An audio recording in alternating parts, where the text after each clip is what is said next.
Ini proses dia kami ya, kami para dia ya.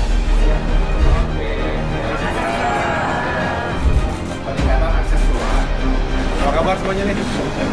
Sehat ya? Siapa suka Blackpink? Nonton kemarin Lisa? Datang ya ke pesta ulang tahunku yang datang. KFC nih.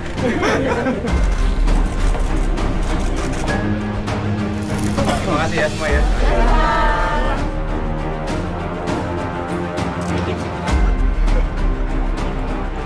Jakarta 7 Januari 2025, Deputi Bidang Koordinasi Pembangunan Perumahan dan Sarana dan Prasarana Pemukiman.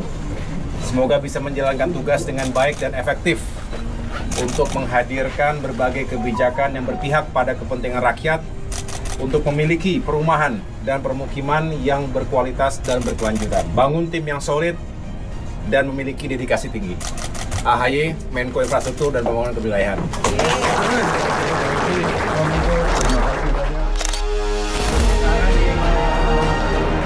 Oke. Selamat tahun baru sekali lagi 2025. Mudah-mudahan kita semua diberikan kesehatan, kekuatan dan kesuksesan bersama ya di tahun 2025 ini.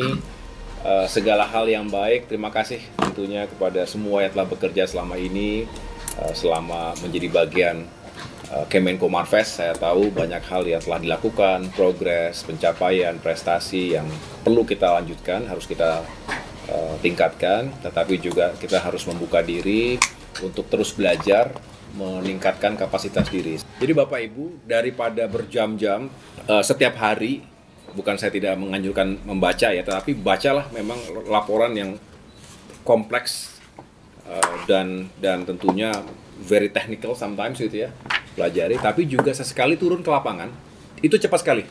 Langsung dapat essence, langsung dapat gambaran, oke, masalahnya ini. Dan itu bisa tidak harus diekstrapolasi, tetapi bisa memberikan gambaran kira-kira membuka kawasan permukiman, mengelola kawasan kumuh, memindahkan masyarakat kolong jembatan masuk ke rumah susun, itu seperti apa.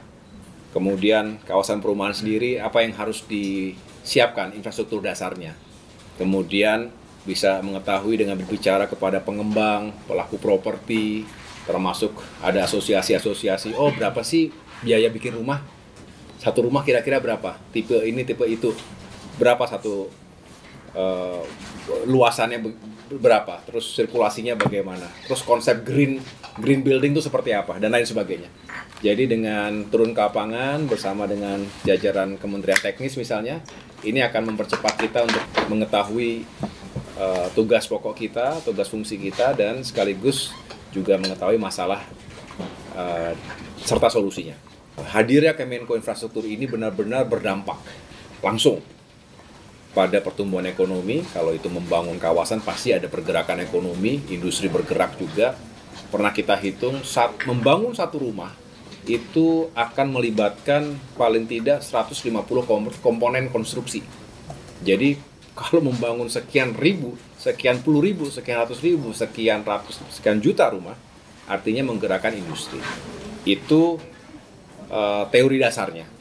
Saya tidak mengatakan sesederhana itu, tetapi yang jelas kalau ada pertumbuhan dari konteks pengembangan, perumahan, kawasan permukiman, termasuk pembangunan dan perbaikan rumah yang sudah ada, itu pasti akan meningkatkan demand terhadap komponen konstruksi. Nah, tugas kita sekali lagi, pemerintah, Kemenko Infra, Kedeputian 4 ini meyakinkan agar every single citizen punya rumah yang layak pada saatnya nanti. Dengan semakin turun ke lapangan, kita semakin mengasah empati, kepedulian sosial. Selain kita harus tambah bersyukur, tapi juga harus semakin tergerak. Kita harus bekerja, kalau capek, agak lembur, agak malam, ingatlah kita bekerja untuk mereka. Kalau mengurangi beban masyarakat kita yang kurang mampu itu, insya Allah pahalanya akan ngalir sampai kapanpun gitu.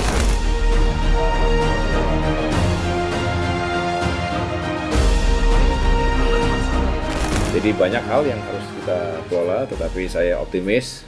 Mendengar paparan tadi, saya melihat Bapak Ibu juga berupaya untuk segera memahami permasalahan dan peluangnya.